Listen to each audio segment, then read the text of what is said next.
All right, hey guys, we're back again for another behind the scenes interview with another owner in the industry.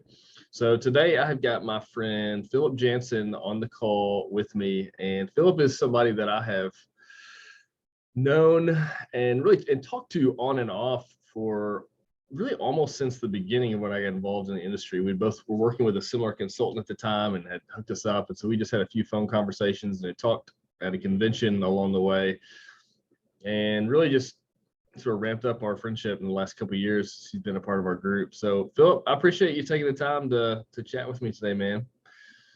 Yeah, I'll try not to bore the listeners. You're always an interesting conversationist. Man, let's do this here. Let's maybe start at the beginning. From I know you guys have a pretty interesting story or beginning for your company, and I know it involves a family business, or at least your dad on some level. So maybe fill us in on how you got involved in the industry.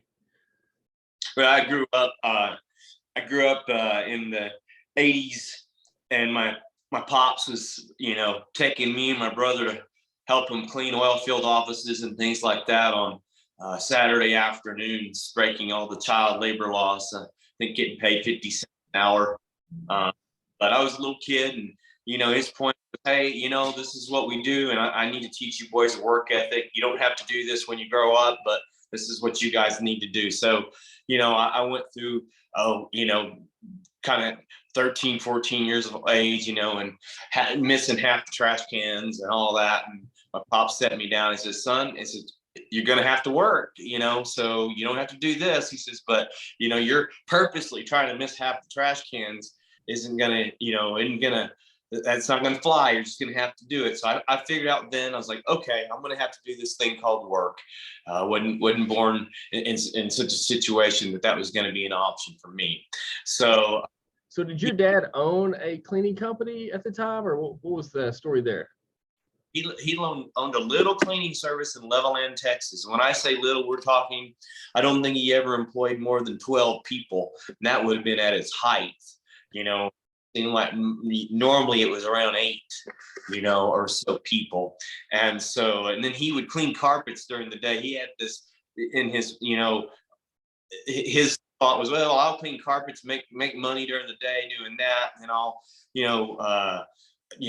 have these cleaning counts on, at night where I've got a few employees doing them. And then on Wednesdays, he and my mom would go and, clean some stuff. And then, eventually we were doing that too. And then on Saturdays was a big, maybe even, I think maybe sometimes we'd work 4 or 5 hours. So when you're, pretty young, that was significant. So, and I wouldn't take for that.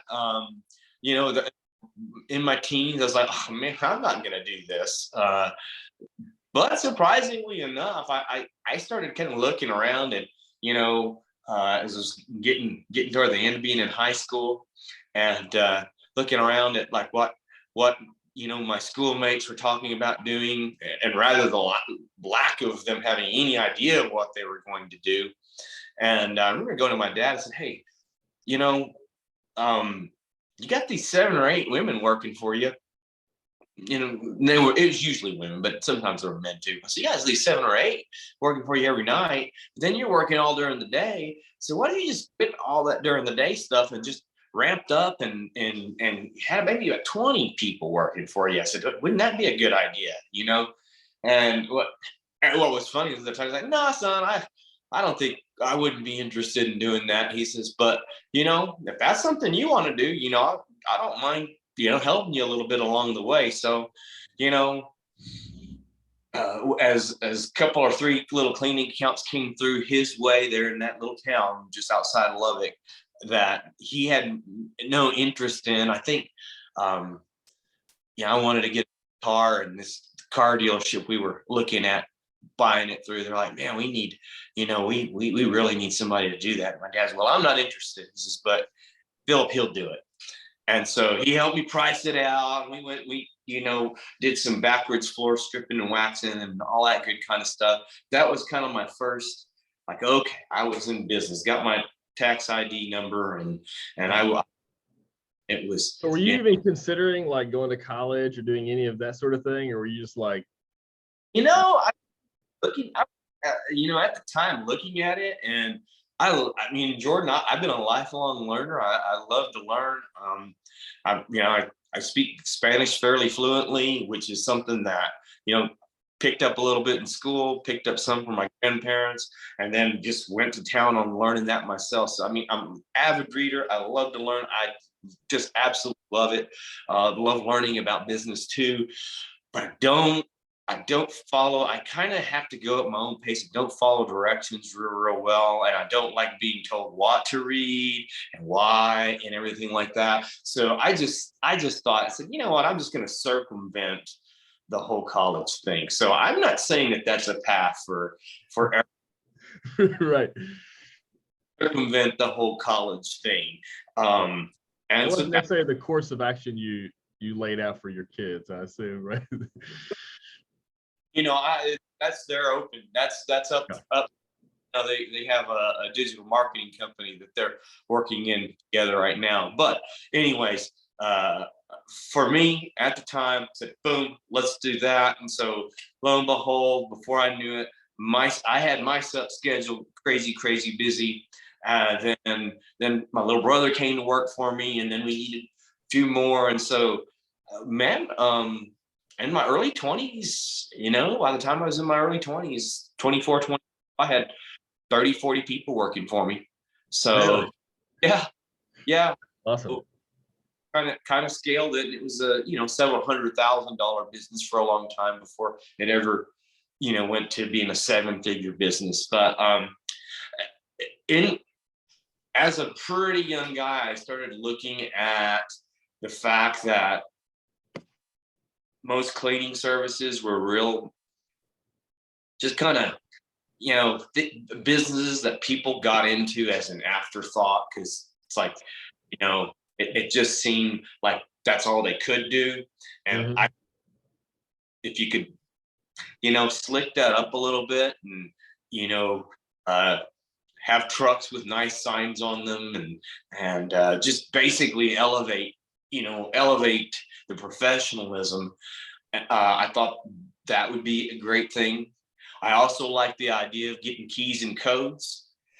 So that's why I kind of went into the actual contracting side of things fairly early on, and I didn't really venture toward, getting into water restoration or carpet care and, things of that nature. Because we did a lot of floors early on, because that was a way for me, because I could charge more to do them. And if I was doing them, that kind of made sense. But then I started once again kind of building my contract, so to say, because So early on, did you started to get a feel for, and this ties into the whole, like, you opted not to go the college route. You sound like a typical entrepreneur type person, and just the way you think. So did you start seeing early on that, like, hey, this is how you actually build something with these contracts? Like, this is sort of begins to lay a foundation for you guys. And then what were you looking for then? I mean, almost everybody starts out with small accounts. I mean, what did those accounts look like for you guys?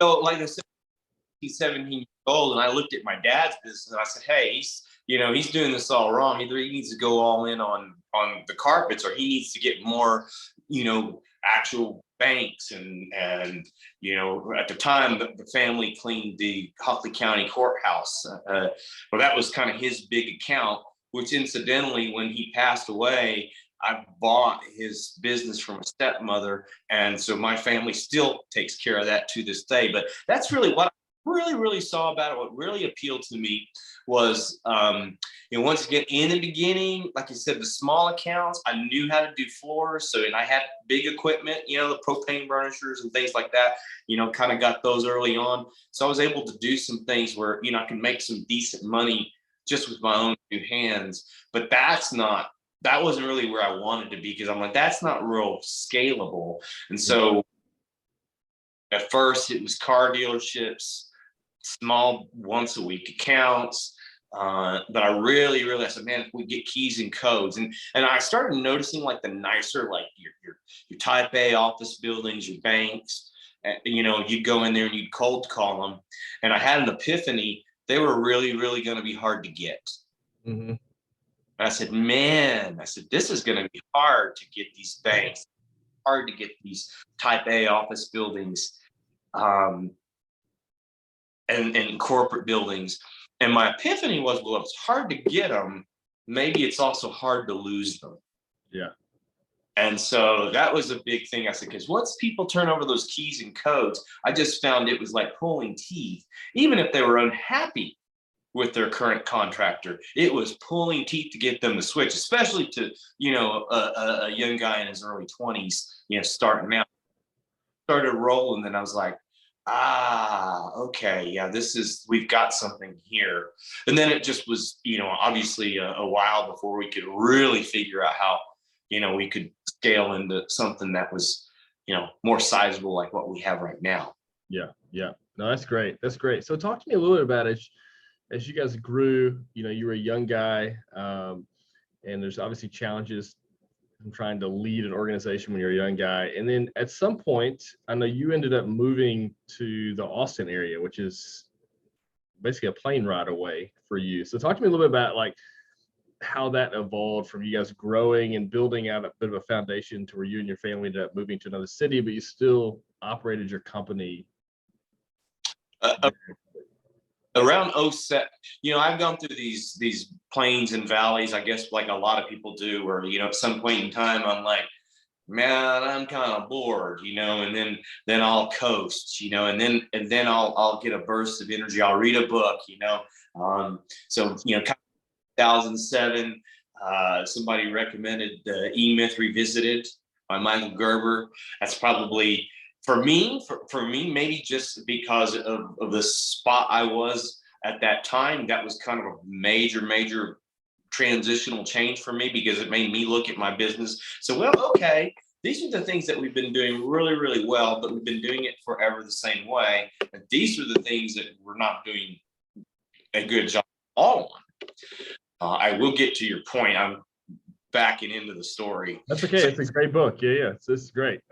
I'm beginning to even envision how this is going to play out.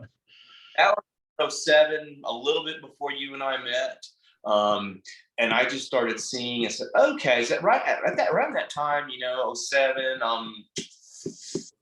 you know, early 30s, I got a couple of, you know, toddlers, twins. I had actually just finished contracting a home that we lived in, with my mind being like, well, maybe I'm going to build homes on the side or something like that. It was something I had to get out of my system. So, you know, basically, I mean, I did everything from, you know, getting with the architects to hiring the framers, I mean, I'm not saying I did the work, but I'm saying I hired everyone, paid everyone, did all that, you know. And then I'm like, okay, then I got that done. I'm like, yeah, maybe I don't want to be in that business. I'm like, maybe the business I'm in is great. I said, but I need to bring it to the next level. And that's when I'm like, okay, I like to read. So E-Myth, checking that out, me really delving deep into that. And that's around that time I said, okay, I can't get any bigger than what I am right now. We were maybe 60 or so employees, maybe 60, getting, you know, so pumping 60, 80-ish, you know, and still under that million, just under that $1 million mark. I said, all right, I want to do more than this. So I had an opportunity, brought on a talented guy who didn't know he was that talented, but I had worked with him. Actually, he'd worked for an electrical company that initially was doing my house. Mm-hmm. The guy, he's a journeyman electrician, got along super well with him, saw some talent there, unrealized, to be honest with you. That company, you know, kind of went belly up. The owner had some personal problems, so he came to work for me, and we had a good, you know, I don't know, close to 5-year run. But I mean, we were just, and that's around the time that we met, and we just had a big ramping up. So from about 2008 to 2000, you know, 10 and a half, 2000, early 2011, major ramping up, where we went from, we were a $800,000 company to we were then a $2.5 million year or $2.3 million company. So that was some really cool growth. At that point, then I'm like, all right, next thing, all right, I've been living in Lubbock all these years. Let's go move to Austin, and I can still get back to Lubbock, run that, and maybe we'll branch out to Austin. So that's how the Austin thing happened. How far of a drive is that from Lubbock to Austin? Just to give us some context. We're on the really far west side of Austin, so I don't even go into Austin to, get to Lubbock, but it's 5 hours 45 minutes. Or so from my house to Southwest Cleaning's offices, it's 5 hours and 45 minutes. I listen to podcasts. I make it happen. Once again, I have a great team. In that basically I go to be a spark plug. Where I was like, okay, this is, let's spark the company. This is the direction it needs to go. And I go to, basically continue to be the face of the company, especially, my managers, so there's the senior managers I deal with, and, keep them encouraged, and also frankly to keep them all getting along like they need to. So, but the awesome thing, as far as like branching here, I started realizing it was going to be a different animal. And I said, that I think I'd better serve to continue growing, geographically, from our current home base there in Lubbock, just because of the fact that, man, infrastructure, a little, a little more above board business practices. I'm sure there's some great companies. I've met some. I think that you guys have a couple here. We've compared notes back and forth, especially when we've had some, especially early on, some COVID things. Yeah. But I just said, okay, that's going. It would be better to, move into the other cities that are close by and do that. And hey, maybe that was the right thing, maybe the wrong thing, but that's certainly the direction we ended up going in, and the direction that we're heading in now. Yeah. So what does your structure look like there at the company in Lubbock? Like what does the management structure look like? Because I mean, obviously you drink the E-Myth Kool-Aid, and you're really like living it out all the way to a T, it seems like, and have been for quite some time. So what does that structure look like? Because I know a lot of business owners I talk to and have worked with, it's what I found fascinating about you too. Like they love the idea of that, even if they wouldn't really want to detach or whatever, or be away. They're like, there's no way I could do that. So what does that structure look like there? Like, what are some of the key ingredients to like how that was possible for you? You have to be a really, really good trainer. And you have to convince everybody, of the benefit of doing it according to your systems. And then you need to be prepared to have a couple staff meetings a month minimum. And you got to continue to preach the systems. Our systems in the cleaning business don't have to be insanely complicated. That's the truth of the matter. So, the new, different software systems that are coming out, they're great. But truthfully, even to the size we are right now, we've experimented with some. Now we have team. We've been on team for over a decade. So that I find, to be something we like having. But as far as some of the different ones and the geo-stamping and all of that, we haven't really been doing that. But I preach. And if you can integrate them, great. I just haven't figured out for us how to make that. But we've just preached different systems. So when we train our crews, there's a restroom 101, vacuuming 101, closing 101. You do this with that employee the first night, the second night, the third night, and it's not complicated, but it's a 2-week thing. Then we implemented for the trainers, they get a bonus at the end of 90 days depending on how well the people did that they trained, give them a vested interest in that. So just systems like that, emailing out, you know, basically emailing out to, all the customers that their floors are going to be done that night, then sending them pictures the next day that they were done. Just everything to elevate a cleaning company, and where they see that, oh, okay, this is not some mom and pop company that's paying their people cash on the side or calling them. We're competing with those people still, right? But so the staff meeting, staying on point with the systems, getting them to buy in on them, because you can't make people do anything. They've got to buy in. They've got to almost see what's in it for them. It's good for the company. It's good for you if we do it this way. And so you have to be a good talent scout whenever, hey, Southwest Clean, Fortune 500 company. I'm not offering $5,000-$10,000 bonuses or sign-on bonuses to bring talent in. I don't. Even at the size we are now, it's not like I'm going to go out and, be able to offer somebody, an $80,000 salary right off the bat. I have several people that have worked their way to that, but we've had to be talent scouts. Yeah. And you guys, and I assume you have, I know you're a team user, and I'm assuming you have certain metrics or pieces of data that you get to look at from a distance to be able to keep a pulse on health of the organization as you go along. There's certain feedback mechanisms that you've got. Yeah, and so now I think it's important, for anyone who's thinking they can do what I'm doing, to realize that I came to the realization that if I wasn't going to just go multi-city, which was maybe my original plan, and I want to keep things just have a nice, healthy regional company with, decent sales, I realized that my original plan, which was to basically show up for several days at the beginning of every week, Austin, the rest,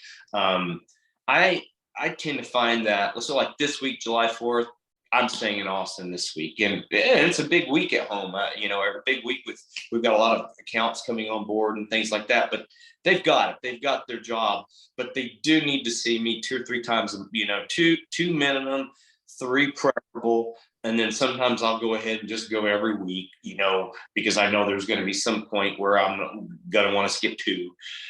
So, I'm real disciplined about going back.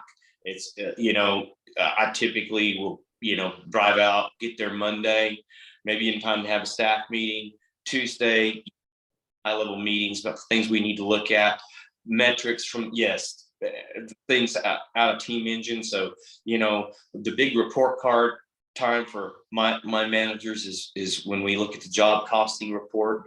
I think that's really the most powerful thing that I feel like we look at in Win Team. It's doing that.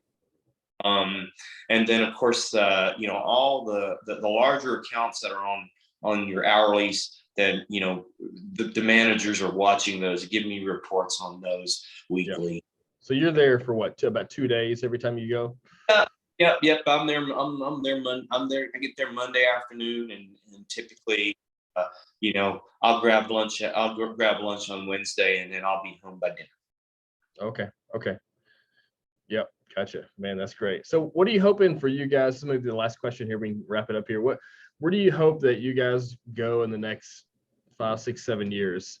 I know you said you got a couple girls that have started a little business, and they're coming of age, and I know we're helping you guys a little bit with some marketing stuff, and you wanted to grow a little bit. What's the future hold for you guys? That's basically what I'd like to see. We're